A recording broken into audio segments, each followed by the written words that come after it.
Hello, I'm Liz, one of Derry's reference librarians, and welcome to another episode of Misinformation Busters.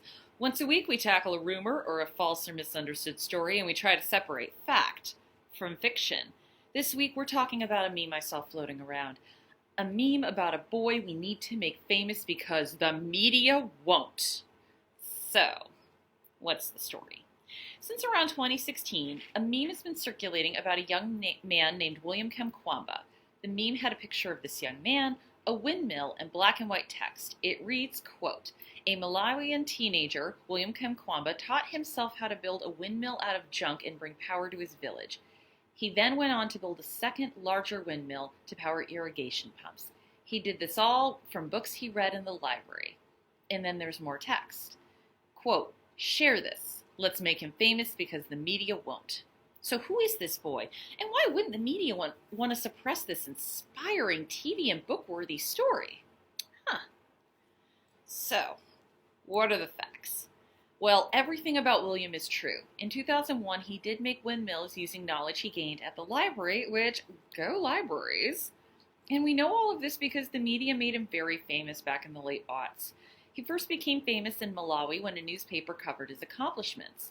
The story circulated online and soon brought him international fame. He gave TED Talks in 2007 and 2009. He wrote a book called The Boy Who Harnessed the Wind in 2009, and a documentary, William and the Windmill, was made in 2013. A film based on his life was made in 2019 and released on Netflix. He's been on The Daily Show, he's been profiled in Time magazine, and in the Wall Street Journal. And nice fact, he did eventually go to college right here in New Hampshire at Dartmouth. Needless to say, this kid's famous. So why am I covering something so easily debunked? Well, it's a good example of misinformation and how it can spread. I actually saw an acquaintance share this on Facebook back in 2016.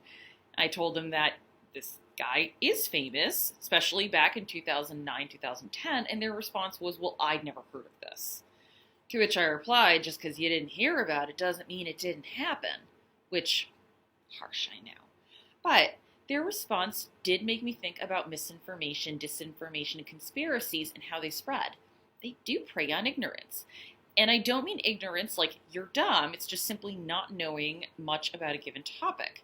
Anti-vax memes and articles take hold of people who aren't sure how vaccines work. People who think human trafficking is just like a Liam Neeson or a Stranger Danger Lifetime movie can fall into that QAnon save their children rabbit hole. And this is how false stories have really spread for a while.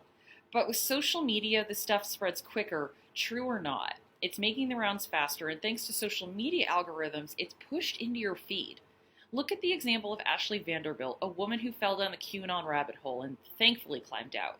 She said that she got into QAnon because it started showing up in social media. It was recommended to her on TikTok. And then she saw her friends reinforce it. I know we'd all like to think that we'd get new friends, but if you're in an ecosystem where a conspiracy is already believed, you're less likely to see anything that debunks it, in person or online. Now, the question as to why people believe conspiracies is a whole other topic in and of itself. But I think we can talk about questions to ask ourselves when we see stories and memes that seem a little fishy. So let's use the meme about William as an example. One of the first things that you should pay attention to when it comes to anything online is the source. Who's posting it? In this case, this meme has no source, so strike one. And if it does, double check that source. I mean, you can assume that the Wall Street Journal or Time are fine, but there are some sites that specifically spread misinformation that actually have official sounding names. National File is owned by people who go on InfoWars. The American College of Pediatrics is an anti-science think tank that tries to portray itself as a medical association. The chairman of Children's Health Defense is Robert Kennedy Jr., a known anti-vaccine activist. The European Union Times is a pseudoscience website, and the Western Journal is a highly partisan site that often publishes false stories. Point is, sites that spread misinformation are not going to just be called conspiracies.com. But back to the meme, which, by the way, biggest red flag for any information professional is a meme. Words on a picture do not make a fact, especially if it's misspelled, which, hey, another sign of misinformation. Also, just bad news for social media in general. Memes are quicker to read, meaning they spread way faster than articles.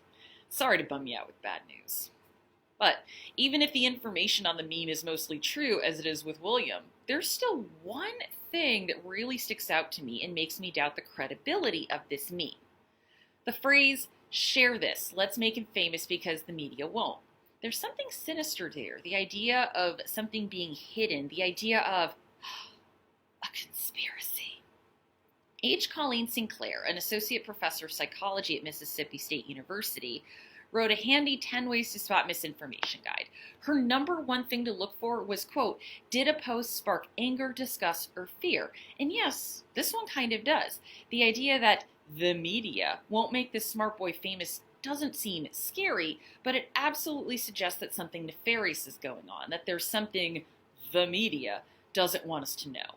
This meme gives us a feel-good story and then makes us feel like we're doing something good by sharing it, by suggesting something sensationalist like the powers that be don't want us to know about this boy. Which, here's a real question. If the media isn't making him famous, how did the meme maker find out about him? And how did he get a professional quality photo of this kid? Who knows? Maybe the creator's main goal was to sow distrust rather than share William's story. Misinformation websites go for sensationalism all the time. Look at headlines for the Daily Caller, the Daily Wire, the Daily Mail. Really just double check anything that has daily in the title. InfoWars, Natural News, National File. They write tabloid-style headlines to engage you emotionally rather than critically, and then you will share the article along with your outrage. And unfortunately, this model has been so successful on social media, even legitimate news organizations are opting for more emotionally charged headlines. Once again, misinformation has bad real-world effects. Also, before we go, I cannot stress this enough, read beyond the headline and always see if another mainstream source backs it up. We're all online now, and misinformation on social media is a grim reality. So this is all stuff that we can't escape. This isn't like the supermarket where tabloids are clearly distinguishable from a newspaper. But you can always exercise good critical thinking on and offline. I've left a number of how to spot misinformation guides in the comments, and hopefully they will help you continue to be a smart surfer of the World Wide Web. Thank you for watching, and as always, check for our sources in the comments or feel free to research using our EBSCO databases, which are available through the library's website. Or when in doubt, ask a librarian. See you next week.